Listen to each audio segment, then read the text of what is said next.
We had water in gas pumps reported at least one local Circle K business in our town. Your department apparently has confirmed it. Are you getting complaints like this from other parts of the state, and what causes it? Well, normally what happens if we have a bad storm, we will see these complaints. What happens, either one, the cap on top of the main tank has not been screwed down tight enough, or there's like a break in the gasket. That's the most common causes of that. That could be an internal leak that is not as common. But what happens is that with a big rainstorm, the parking lot's full of water. If that cap is not on secure, water can get into the fuel. And so based on a news story and also radio, our program managers heard of the problem. We went to the store. We did find water there. And so we immediately, what we call red tag the pumps, and the field technicians which work for the gas station or the petroleum group, they were out there. And so what has to happen, that gasoline has to be cleaned up. They generally pump it out, they put in new fuel, they find out what the problem is, and then they call us back and we test it again. And so they cannot sell gas until it has been tested and cleared after all the problems have been corrected. And so we do deal with this on a pretty regular basis at different stations across the state, but generally after major storms. And, of course, after hurricanes, we send out strike teams into the hurricane areas, checking the fuel pumps, mostly for water. Is this one cleared now? Are they good to go? This one, let's see. It has not been cleared as of today. And so it will probably be cleared soon as we get a notice from the company, and then we will take more samples. But as of right now, it has not been cleared for service. Mr. Mike, what's normally the downtime in a situation like that? Is there sort of a standard for it? Go ahead. I'm sorry. Generally, it depends. 4 or 5 days.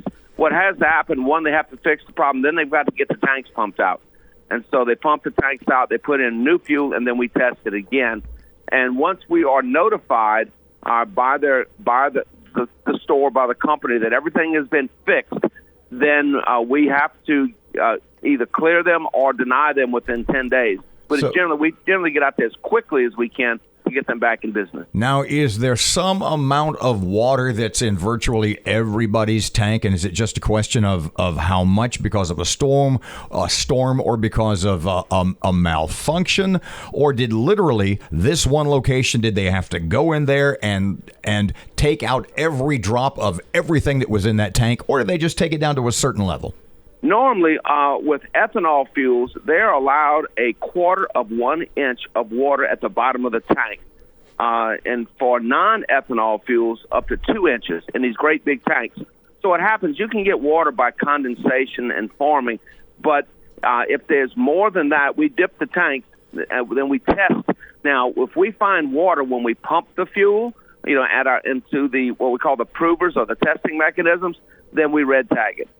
So no amount of water is allowable when you pump your gas. They can have some very small amounts as a residual in the bottom of the big tanks, because that's just a normal occurrence, but very small amounts. And that can happen under just condensation, but that's it. Very, very narrow limits. I have absolutely no idea, and I guess it may vary from station to station. Probably does. How big is the average tank? When I'm driving over that parking lot and pull up to the pump, what is below me?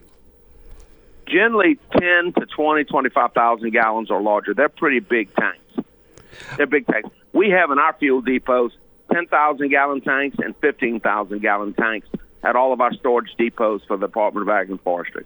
All right, so they're pretty big tanks. Mike, what is the recourse for consumers? You're talking to a lot of people who may have had some engine damage, problems with their cars after getting this water in their tank. What is the recourse? Do they need to complain to your office? What do they need to do? No, the recourse, really, it's a civil matter between them and their insurance company and the station itself. So, we're regulatory. We're there to clean up the station. But if there's any damage, then that's a civil matter between the person that owns the vehicle and the company. Can the company face fines? Can the company face fines through your office? Yes, they can. If it is, in other words, if it is something, for instance, if we red tag them and we leave and they pull the tags off and keep selling fuel, they would be fined. and there are severe consequences for violation of the laws of weights and measures. In most cases, this is not intentional, and the companies will do everything they can to get back into compliance.